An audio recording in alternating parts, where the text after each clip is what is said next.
તક્ષ આ શું કરશો? ચોટલી મમ્મી પાસે લેવડાવું છું અને આજે નવા કપડા પહેર્યા છે, થોડાક તૈયાર થાઉં છું, કારણ કે સાંજે જવાનું છે સત્સંગમાં, એટલે થોડાક તૈયાર થાય છે અને ગદાને વચન તૈયાર કરવાની છે હનુમાન દાદાની. અને લાવો ફોન એક વસ્તુ બતાવું તમને. તક્ષ તું હું કરશો એ કોણ બોલ્યું તું ખબર? કેવિન જોઈ ને અહીંયા, કેવિન છે ઈ હંતાતો હતો મને કહીને, બરોબર. જો આપડી ગદા આમ પડી છે, કેવિન અહીંયા છે, મમ્મી ચોટલી લઈ દે છે, માતાજી ઉપર બેઠા છે, દાદા આમ બેઠા છે. હો અને ભલા માણા, એક વાત કહું, કોમેન્ટમાં જય માતાજી સીતારામ લખી દો, બસ કહું. લખી દીધું? હા, તો એક વાત કહું તમને, આગળ વધી કે ન વધી, બરોબર, આગળ વધી કે ન વધી, પણ કાંઈક કરી લેવાનું, પછી છેલ્લે એમ ન થવું જોઈએ કઈ કર્યું નહીં, એમ સમજા? ઈ સારું થી આ બધી મહેનત છે. એટલે કોમેન્ટમાં હજી એકવાર જય માતાજી સીતારામ લખી દેજો. આ તો હું એટલું બળ એટલે કરું છું કે કેવિન મને કહે છે કે તું જય માતાજી સીતારામ તો કેતો નથી કોઈને કમેન્ટમાં લખવાનું, પછી ક્યાંથી કોઈ લખે એમ, એટલે મારે બોલવું પડે છે, સમજ્યા? લે કેવિન લાઈવ કમેન્ટમાં જય માતાજી સીતારામ તારું નથી આવ્યું હજી એક વાર. હું કહી દઉં છું ને તને જય માતાજી સીતારામ. કેવિન મને રૂબરૂ કહી દે છે ને, એટલે કોમેન્ટમાં નો આવે. હા, બરોબર. હાલો કેવિન, લે દેખાડો. મેં જોઈ નથી એક વાર તારું કોમેન્ટમાં લખેલું. કેવિન મને રૂબરૂ કહી દે. ચાલો હું અત્યારે જાઉં છું ઓફિસે કેવિન ને બોલાવા. આપણે જવાનું હતું, ત્યાં જવાનું છે. કેવિન ઓફિસ આવ્યો હતો દીવાબત્તી કરવા માટે.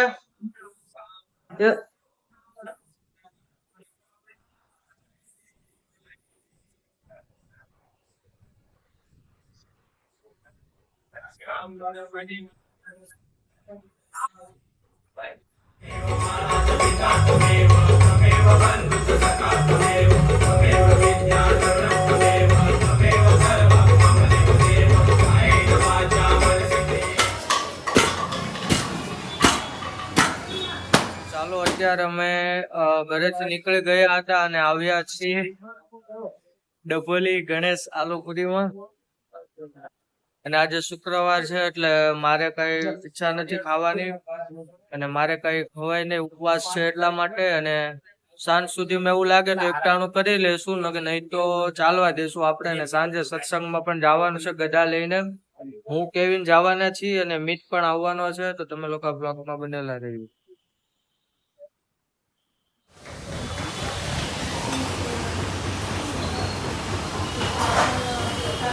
હવે અમે નીકળી ગયા છીએ. આપણે હું ક્યાં રાડુ પેડમાં આપણે સિરીઝ માટે જગ્યા જોવા જવાનું છીએ. સવારનું નક્કી કર્યું પણ સવારે કરતા બપોર થઈ ગઈ છે. બનેલા રહે, બપોરે જ લાગ્યો છે. ચાલો હવે અમે આવી ગયા છીએ. હું અને કેવિન આવ્યા છીએ અત્યારે. જેમ કે અમે તમને કીધું હતું કે આપણે વળગાડ સિરીઝ જે આપણે બનાવવાની છે, બરોબર. તો એ વળગાડ સિરીઝ માટે આપણે વ્યવસ્થિત એવી જગ્યા, એટલે ધારો કે આપણે પહેલી શરૂઆત છે, બરોબર, આપણે ધીમે ધીમે કરીએ છીએ, તો આપણે પહેલાં જગ્યા જોવા જવાની હતી. તો એ જગ્યા જોવા આવ્યા છીએ અને કઈ રીતના કયા સીન લેવા આપણે એ આપણે પહેલાં અગાઉથી જોઈએ તો આપણને ખ્યાલ આવે. તો ચાલો તમે લોકો વ્લોગમાં બનેલા રહીજો. જય માતાજી ને સીતારામ ને હર હર મહાદેવ.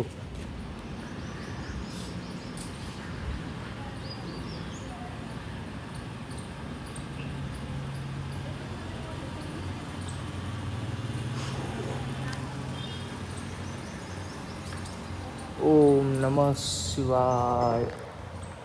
હર હર મહાદેવ. ભોળાનાથ. એ પ્રભુ, અહીંયા આપણે હા એમાં અર્થિંગ આવે છે, અર્થિંગ આવે છે. હા, ભોળાનાથનું મંદિર છે આયરું આ. ઓમ નમઃ શિવાય. ઓમ શ્રી સિદ્ધનાથ મહાદેવ નામ છે. ઓમ શ્રી સિદ્ધનાથ મહાદેવ. તો આપણે આ જે સ્પેસ છે, જે આ બાજુ જે જગ્યા આગળ છે, જે પાળો કહેવાય છે, પાળાની જગ્યા, આ બાજુ આપણે જે સીન જે છે તે આપણે જોવા જવાના છે કે કઈ રીતના કેવા ક્યાંથી સીન લેવા અને વિડીયોમાં કેવું સારું લાગશે, કે અંધારાનો સીન કઈ જગ્યાએ સારો આવશે, અજવાળાનો સીન કઈ જગ્યાએ સારો આવશે, કે પછી સવારમાં સાંજે કઈ રીતે લેવું એ મતલબ અત્યારે આપણે જોવા આવ્યા છીએ. અને સ્ટોરી જે છે એ તો મેં લખી જ લીધી છે, મારા મોબાઈલમાં છે અને મને બીજું માઇન્ડમાં છે, એટલા માટે જ આપણે મોબાઈલમાં ઉતારી છે. તો મને તરત જ ખ્યાલ આવી જાય છે કે મારે ક્યાંથી ક્યારે કેવો કયો સીન લેવો હોય, બરાબર. તો તમે લોકો આ વિડીયોમાં બનેલા રહેજો. સીતારામ કાકા, ચાલો આપણે જઈએ.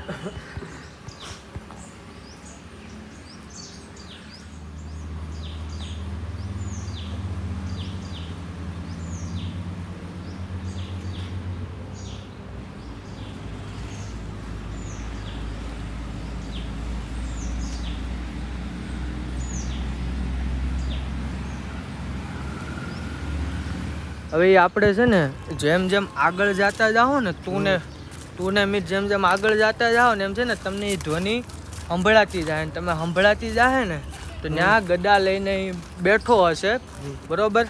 એટલે કે બેઠા હશે ત્યાં ગદા લઈને, અને તમને એનો હનુમાન ચાલીસાની 2 કડી તમને સંભળાય.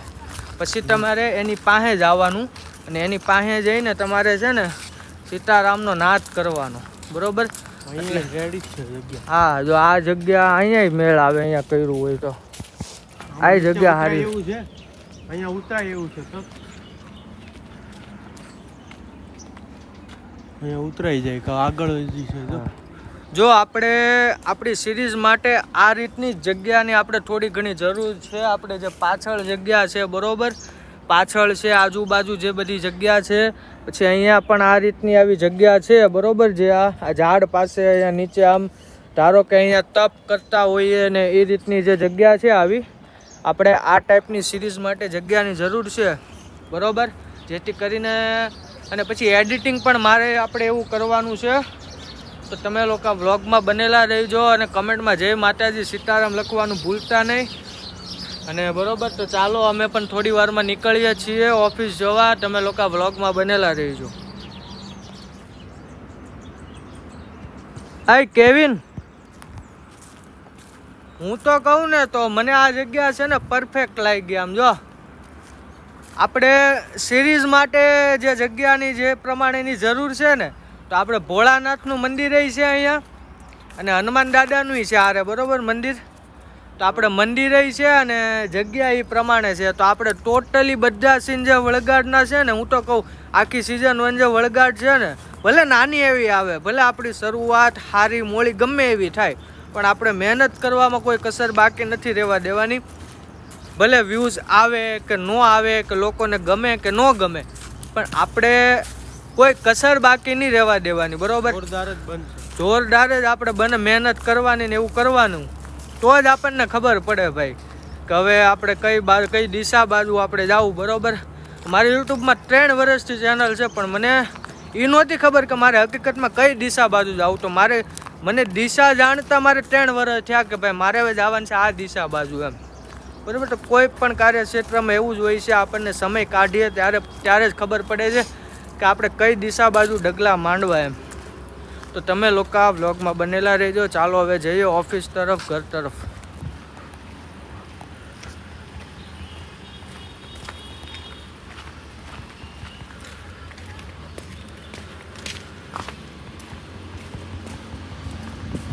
ચાલો, જે આપણે ભોળાનાથનું મંદિર જે છે આ બરોબર, આપણે ભોળાનાથનું મંદિર જે જૂનું લેવાનું હતું, ભોળાનાથનું મંદિર છે અહીંયા. જો અહીંયા પણ આ રીતનું છે, ઝાડ ને એવું છે. અહીંયા આપણે સીન સારા એવા વ્યવસ્થિત આવી શકે એમ છે. હનુમાન દાદાનું પણ અહીંયા જૂનું એવું મંદિર છે. અહીંયા હનુમાન ચાલીસા છે, જો ખૂબ જ વ્યવસ્થિત. અને હું તો કહું ને તો આપણે આ જે વસ્તુ જે કરવી છે ને, આપણને બધું જ સરળતાથી નહીં, પણ આપણને ભલે કોઈ પણ વસ્તુ આપણે જે જોતું હોય એ પ્રમાણે થવા મળે ને, એટલે આપણે એવું જ સમજવાનું કે આપણને ભગવાનનો આશીર્વાદ છે, કે ભગવાનની એવી દયા છે, ભગવાન માતાજી દાદાની. કે આપણને બધી વસ્તુ ધીમે ધીમે આપણે જે ધારો કે મારે વલગાડ સિરીઝ બનાવી છે એના માટે મને ટૂંક જ સમયમાં વ્યવસ્થિત અને સારી જગ્યા મળી ગઈ. હવે ત્યાં મહેનત કઈ રીતે કરવી અને કેવી કરવી એ મારે જોવાનું છે, બરોબર. તો આપણે દાદાએ જ આપણને આ જગ્યા બતાવી છે અને મારે જે પ્રમાણેનું મંદિર ભોળાનાથનું, હનુમાન દાદાની મઢી જોતી છે એ પ્રમાણેનું મને મળી ગયું અમને. તો ચાલો હવે જઈએ ઘર તરફ.